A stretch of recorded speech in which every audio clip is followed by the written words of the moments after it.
You gonna hold that like that? So today, if for some reason you follow along in the lectionary, you realize that these readings are not the lectionary readings, except for the gospel. Because the lectionary readings, I think, were a bunch of malarkey. They had nothing to do with the Emmaus story. And they had everything to do with the church's agenda. And so priests can choose which one of the three readings they want to pound into people's heads. And never do they choose Emmaus. Because Emmaus is actually, let's recognize Jesus and one another. But, so I went through, and all week long I pondered, what am I going to do with these other readings? And poor Travis, all week long, what am I going to do with these readings? And we were up till, 10:30, 11 o'clock, going, what are we going to do with these readings? And as we went through the week and different things came to be, both of us kind of had these little epiphanies of things. And I would be at school doing state testing, pondering what readings I'm going to do. And it just so happened that one of the readings came up that both Travis and I came home and said, I like this reading, I think it fits. And that's the reading that we read first, and it's from Genesis, and it's the Jacob ladder story. And then we sat down and we're like, well, now what? Am I going to pull from somewhere else? What am I going to do? Baby's doing acrobatics and that. Then we found this story of Joseph. And oh boy, if you know the story of Joseph, you know that was not the whole story. And I tell people all the time that I rewrite the Bible all the time. So I summarized the story of Joseph. So I'm gonna take you through a little bit. So let's start with the Emmaus story. So we have Cleopas.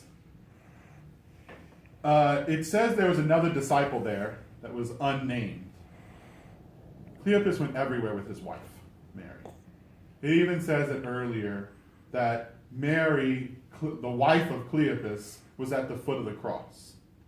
So Cleopas and Mary were always together if Mary wasn't off, with the other Marys.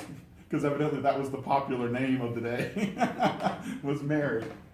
And so, unless the writers just didn't have any other names, I don't know.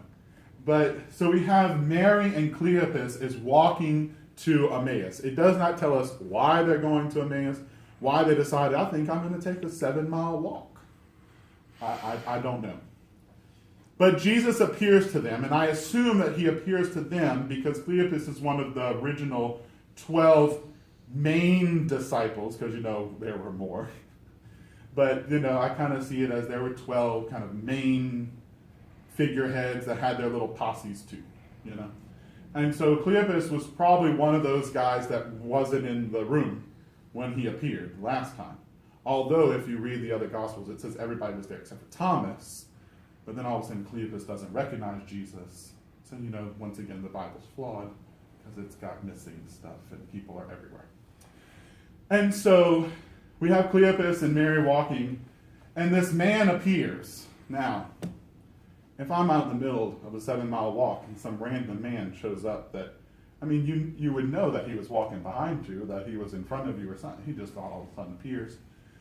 And they're saying, how do you not know? Because Jesus is like, I don't know what's going on. How do you not know? They say all this stuff going on. There's this man, nobody thinks the Messiah. We were hoping he was the one. And they do not see Jesus.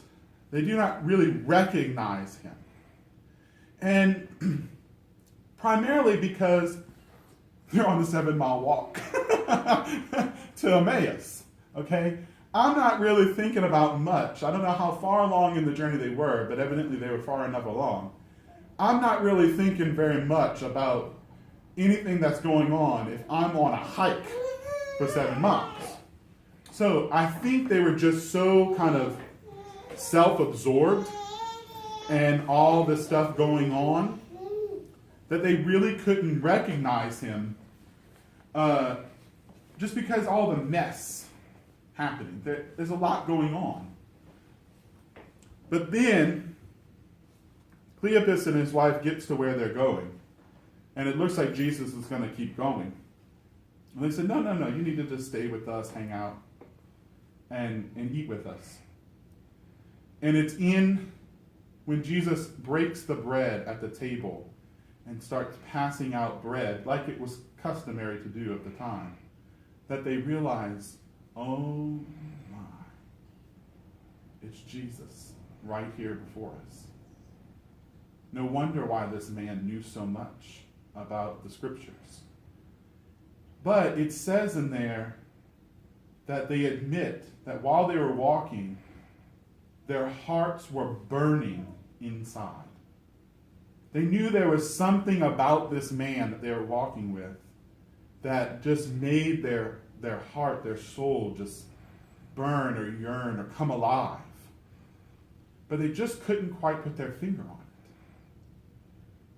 it. And we have that in our life. We have times that something happens and we're like, this is the right thing, or this is the wrong thing, and something inside of us just burns. We ignore it so many times because our mind is on what we want, what our mind wants, not what we really should do, but what we want to do. And I think that's what was going on with Cleopas and his wife. They were worried about what they wanted to do. I don't know what they were going to do. Whatever they were going to do was not as important as this meeting, because man, they got up and turned around and went back. So they were so consumed about wondering how this is going to happen. When will Jesus come back? Is this really true? Instead of just being in the moment and just sitting and waiting. Jesus asked them to wait 3 days. None of them did. They all sat and stressed for days, right? So I wanted to find some other scriptures that talked about it. So let's look at Jacob's ladder, which is our first reading. Jacob, which is a whole other story, which I'm just not going to get into. But Jacob had gone off, and his father had sent him off and said, you need to go marry these women in this other town. And he was lost and wasn't really sure what he was going to do in this foreign land. It was alien to him. And of course, he was consumed in his own thoughts of what am I going to do? What should I do about all this stuff? So being exhausted, for some reason, he says, oh, look, there's a rock. I think it's comfortable. And he picks up the rock and he goes and he lays down on it. And in that, while he's asleep, he has this vision that there's a ladder stretching from the ground up to heaven. I put a little icon in there for you, but a ladder that stretches from the ground up to heaven with these angels coming down and going up and coming down and going up. And he goes, wait a minute. I'm on the land. This land isn't alien to me. To me, he's saying, all land is God's land. This is where I'm supposed to be. Here I am. He was so awestruck by it all that he said, you know what? I'm going to take this rock and I'm going to make it a monument. This was his aha monument. And he poured oil on it and he anointed it and said, this is where I'm supposed to be. It all kind of came clear. When he stopped and waited, it all became clear to him. So then we have the story of Joseph. Oh my goodness, Joseph. if you look at the top of that page, it says this story covers chapter 37, verses 24 through chapter 43, verse 33. The story with Joseph is very long. And I gave you the little skinny version. Basically, Joseph's stepbrothers didn't like him because Daddy liked him. They also didn't like Benjamin, his younger brother. Well, they got to stay home while the other brothers had to go out and tend to the sheep, to the herds. Well, Joseph decides, with his father's approval, to go out to meet his brothers because he wanted to help with the sheep and things too. But the dad said, well, Benjamin's not going. The youngest one's not going. Happens often. Not in my family. But it happens often.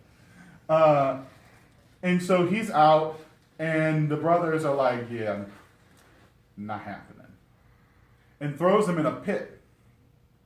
At first they wanted to kill him. But then they were like, well, it's probably not a good idea to kill him. So we just throw him in a pit. And they saw these guys coming. And they said, we'll sell him off to the Ishmaelites. We'll make some money off the deal. And a lot of people think that that's where the story actually went. That it was his brothers that sold him to the Ishmaelites. Not true. I was astonished when I read that. What happened was that some other people, the Mennonites, or the Mennonites, or whatever the knights they call them, the traders, the ones that trade, saw this man in the pit naked and took him. And they sold them off to the Ishmaelites to make some money. So then the Ishmaelites go to Egypt and sell him off to the Egyptians. Really long story short, somehow with his, Joseph could interpret dreams, and that was his big thing. And that's a whole other can of worms to talk about. But Joseph ends up with the Pharaoh in Pharaoh's court and becomes governor of all of Egypt because he saved Egypt from a famine by storing up all the grain. And that's where I kind of picked up. Joseph's brothers ended up in Egypt. And in all of their grief and worry, they're standing before their brother begging him for food and not recognizing who he was. I can tell you, I don't care what my brothers are wearing. I know what they look like. I don't care if they're dirty, clean. I don't care if they got beards on. I don't care what they look like. I know my brothers. I spent enough time. I know. How you don't know your brothers means you were far gone. You were absorbed in your own little world. So then Joseph makes him go back and get Benjamin. It's basically he wants to make sure Benjamin's okay. And he winds up spreading out a feast for them. And he arranges his brothers from the oldest to the youngest. The Egyptians didn't do that. Only the Hebrews did that. And how did Joseph know? How did the governor know who was the oldest and who was the youngest? And the brothers were amazed by it. Unfortunately, they never woke up from it. And Joseph actually had to tell them, hey, dude, I'm Joseph. But they were so absorbed, and they had put Joseph so far out of their mind that they couldn't even recognize him. And that's my theme through my readings, is that so often we put God so far out of our mind that we can't even recognize God, whether it be the big things or the little things.